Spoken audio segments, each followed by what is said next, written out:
بسم الله الرحمن الرحيم.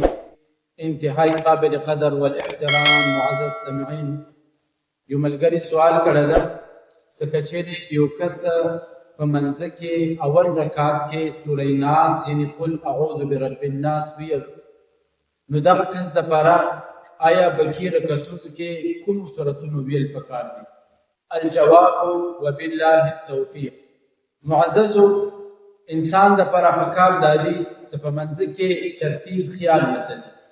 یعنی انسان 2 رکعاته لمونځ کوي، په دغه 2 رکعاتو کې انسان قرآن پاک آخري 2 سورتونو اراده ده، نو دغه کس ته داسې وکړي ترتیب خیال د په دغې طریقې سره وساتي چې اول رکعت کې قل اعوذ برب الفلق ویل او دویم رکعت کې د قل اعوذ برب الناس صورت ویل.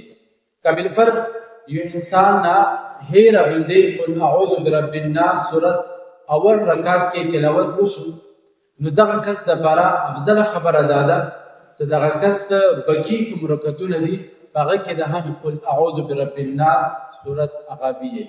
والسلام علیکم ورحمة الله وبرکاته.